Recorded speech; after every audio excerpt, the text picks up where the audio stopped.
Baik, sekarang kita mulai dengan pembahasan soal latihan nomor 1 sampai dengan 20. Kita mulai dengan soal yang pertama. The tone of the passage is. Oke, pertanyaan simple tapi jawabannya membutuhkan kejelian ya. Oke, kita baca dulu teksnya. Penghargaan militer telah lama dianggap sebagai simbol dari kebangsawanan.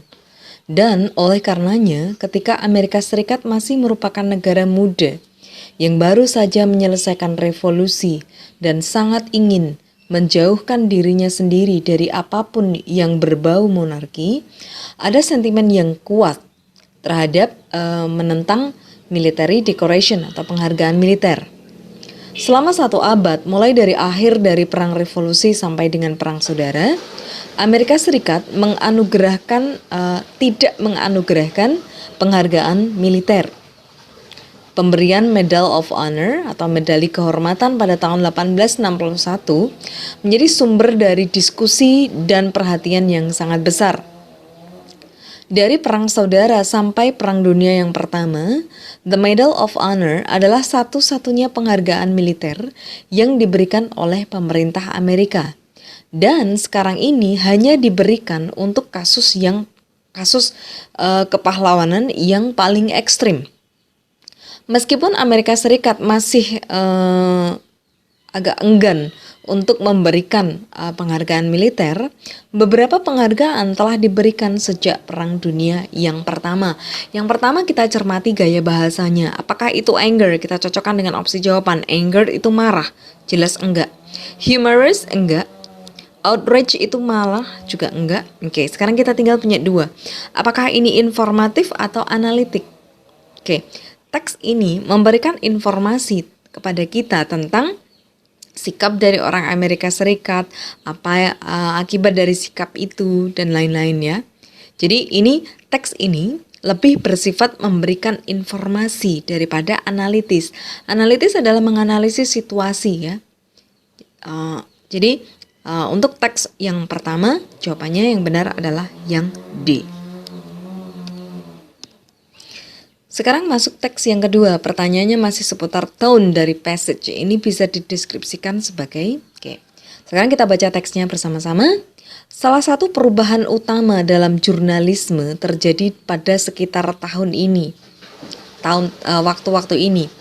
Pada tahun 1846, Richard Hughes menciptakan sebuah silinder rotary press yang menggunakan uap, yang memungkinkannya untuk mengeprint surat kabar lebih cepat dan lebih murah.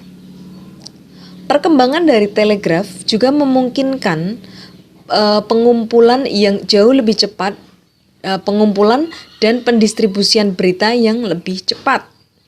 Juga di tahun 1846, the first wire service, jadi pelayanan kabel yang pertama itu dimulai.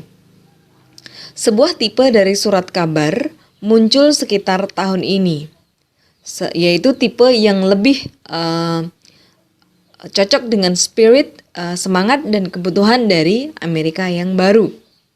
Meskipun surat kabar terus-menerus mengcover politik, surat kabar itu juga tetap melaporkan lebih banyak human interest stories, jadi cerita-cerita yang lebih menarik manusia dan untuk merekam kejadian yang terbaru yang tidak bisa mereka lakukan sebelum telegraf.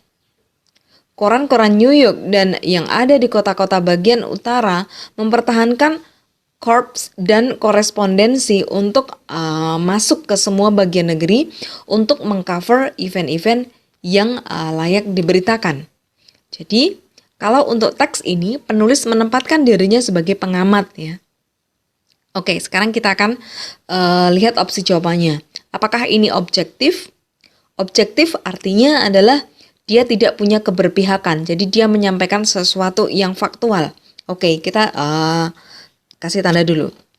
Optimistik ini memandang sesuatu dari sisi positifnya. Ini enggak. Angry ini marah. Humorous ini menghibur. Nostalgic ini mengingat-ingat tentang masa lalu. Jadi jawabannya tepat. Yang nomor 2 adalah yang A, objektif. Lanjut dengan teks berikutnya.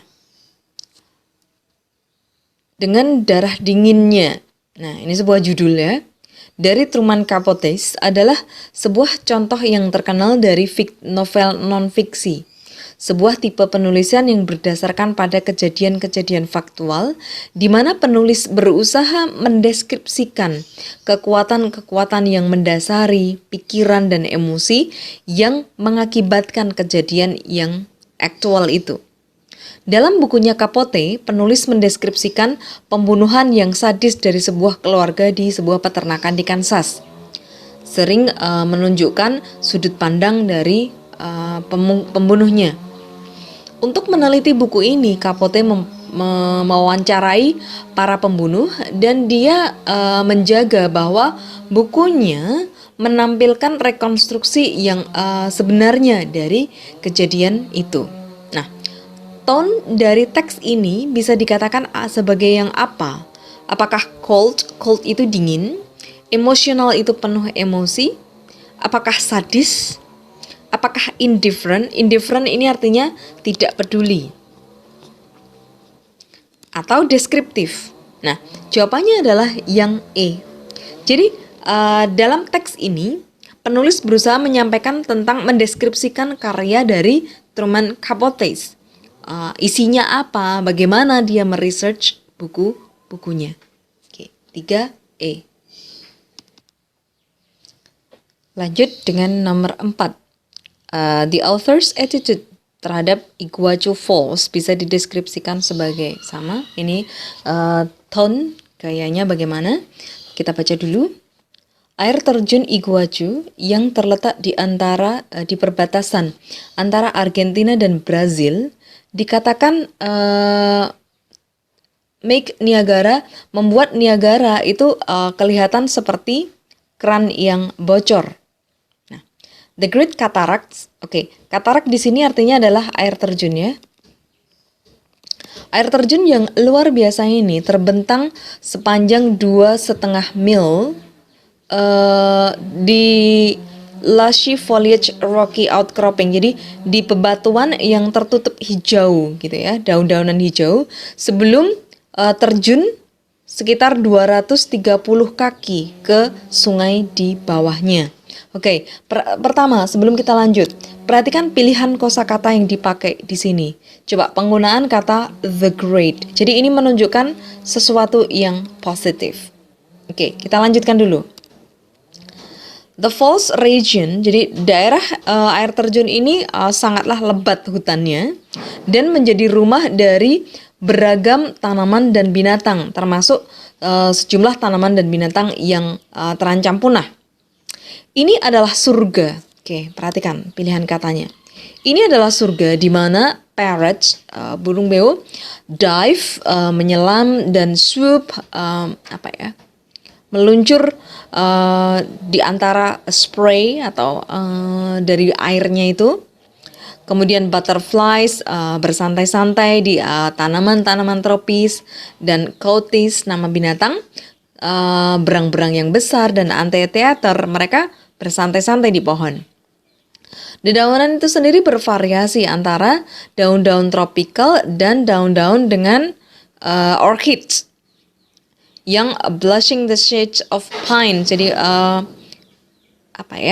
Jadi memberikan shade, nuansa untuk pines itu pinus, dan ferns nodding gracefully. Ferns ini ujung-ujungnya itu menunduk dengan sangat anggun in the shadow of the fruit tree. Jadi kalau kita perhatikan pemilihan kosakata yang ada di sini, misalnya ada kata gracefully, misalnya orchid blushing, ini kan kosakata yang nuansanya positif ya. Jadi isinya adalah praising, memuji. Sekarang apakah tone-nya overweening pride? Pride itu kebanggaan yang terlalu berlebihan. No. Positive appreciation. Jadi ini apresiasi yang positif terhadap Iguachu Falls ya. Kalau mild acceptance ini penerimaan yang biasa-biasa. Pathetic objectivity, objektif yang nggak peduli gitu ya. Kemudian optimisme yang hati-hati. Yang tepat adalah positive appreciation. Oke, kita lanjut dengan nomor 5. Yang ditanyakan adalah tone. Ini masih sama ya. Jadi laju deforestasi dunia ini alarming, mengkhawatirkan. Tahun 1950, kira-kira 20% dari tanah permukaan bumi ini tertutup hutan, dan kurang dari 25 tahun sesudahnya, jumlah hutan itu berkurang 20%. Penurunan dari 25% menjadi 20% dari tahun 1950 sampai 1973 ini mewakili jumlah yang sangat luar biasa dari 20 juta kilometer persegi hutan. Prediksinya adalah bahwa sekitar 20 juta kilometer persegi lagi dari tanah hutan ini akan hilang pada tahun 2020. Oke, paragraf kedua. Mayoritas deforestasi terjadi di hutan-hutan tropis di negara-negara berkembang yang didorong oleh kebutuhan negara-negara berkembang untuk peningkatan tanah pertanian dan juga adanya hasrat dari negara-negara maju untuk mengimpor kayu dan produk kayu. Lebih dari 90% dari plywood yang digunakan di Amerika Serikat contohnya diimpor dari negara berkembang dengan hutan hujan tropisnya. Pada pertengahan 1980-an, solusi untuk masalah yang semakin meluas ini dicari dalam bentuk usaha untuk menciptakan atau mendirikan organisasi regulatori internasional untuk mengawasi penggunaan dari tropical forest. Oke, kita baca opsi jawabannya. Teksnya ini gimana? Apakah A, concern itu peduli, disinterested itu tidak tertarik, ataukah C, placid ini tenang, exaggerated itu berlebihan, atau indifferent tidak setuju. Oke, kalau dilihat dari penggunaan bahasa yang dipakai oleh penulis, oke, misalnya di sini menggunakan ini sudah alarming. Kemudian ada ini harus diselesaikan. Nah, misalnya gini. Solution to this ini diusahakan dengan cara seperti ini. Jadi di sini penulis menunjukkan bahwa dia concern.